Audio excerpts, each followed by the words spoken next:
Alright, this is Billy Ray. The sound's not going to be good and the picture quality is horrible. But it's something that's been heavy on my heart lately. Something we've been thinking about a lot, especially with the nature of being a foster parent. So, the question is, how do we deal with minors in foster care that's been sexually assaulted, outside of foster care, or ones who were in foster care and that happened to them by another kid or whatever, outside of my home, or ones that are in foster care and ended up in a bad situation and ended up being pimped or trafficked through one way or other. Not saying that the foster family did it, but there's a statistic that I heard this from a guy, very independent. He runs a place called Caleb Houses for rehabilitating trafficked teenagers. And he said 87% of foster children who ended up being trafficked while in foster care end up being trafficked again when they're rescued and taken back. Now, I haven't seen that. I have seen children put themselves in some very bad situations around odd people because they were taught through the assault that they received from their parents, guardians, or whatever, that kind of behavior was okay. And I have had a few teenage girls put themselves in some really difficult situations. And, dealing with this stuff is hard, and there's no training out there. Not that I found. Now, I might be just some ignorant hillbilly from the woods, rural North Carolina, right? And maybe there's some state-of-the-art stuff out there in the bigger cities or whatever, or more civilized states. But from what I've seen and tell, there's just not that much training. And I also work in the hospitality industry. And we have trainings about spotting human trafficking and all, and it's trashy training. It's 30-minute, 40-minute videos and little questionnaires, and if you ask me, there's not real thought put into it, and there's just not a lot of resources out there of what to do in situations where kids have had serious trauma from sexual assault. How to be understanding, how to bring them back right, how to help heal them, what direction to go. There's just not a lot of awareness out there, and my opinion, I don't think the state can make anything safer. I think the state makes everything worse. But as foster parents, we're volunteers. We're not paid by the state. We're volunteers. Now, granted, there's a little bit of money that comes to help facilitate the care of the children, but that's not a paycheck.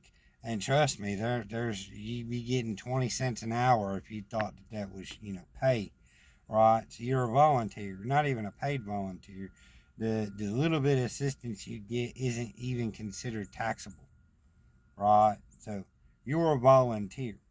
The money that you get is the children's money, not yours. And so I think we have a little bit different of an opportunity here.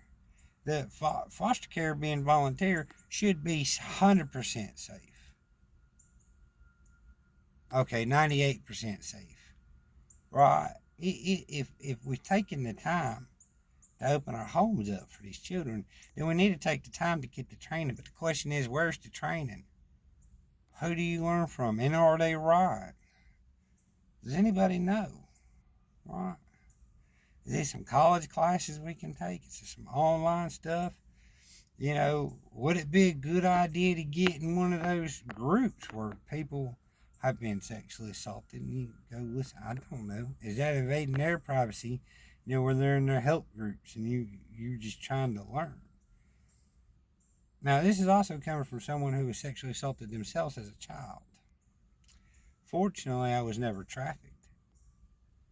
Fortunately, my life turned out very well because of the blessings of the Most High, of our most wonderful Creator. Blessed be His name. But a lot of people's lives don't turn out. And isn't the whole point of foster care is to help guide these children that haven't had guidance, help give these children a safe place to live, and a foundation to build off of to springboard into their better life.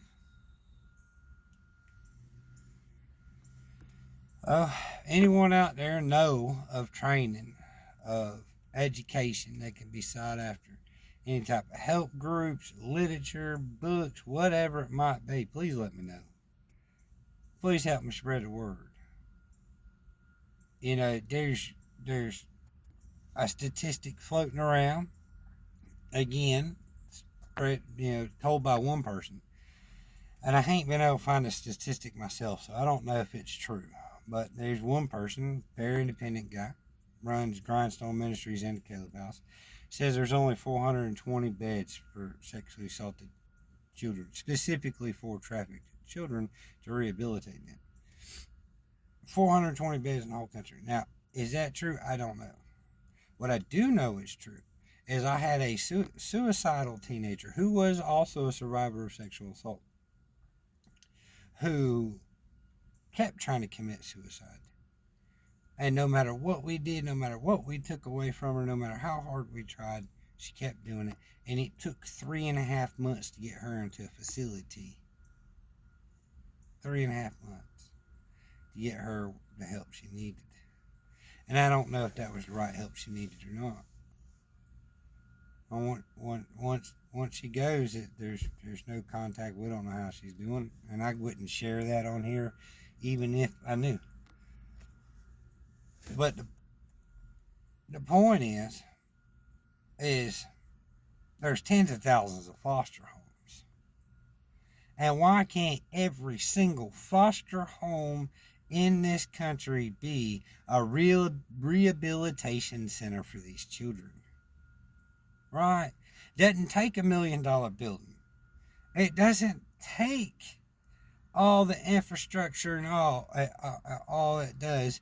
If even 50% of the foster care parents in every county in the country was trained and competent at dealing with these children and helping put their life back together and rebuilding these beautiful children of God back to what they were intended for before those damn monsters ripped their childhood away from them.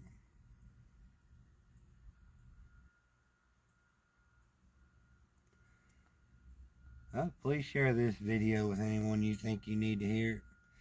And please, if you come across any literature or advice or rooted in fact now, send it my way. Y'all have a blessed day now.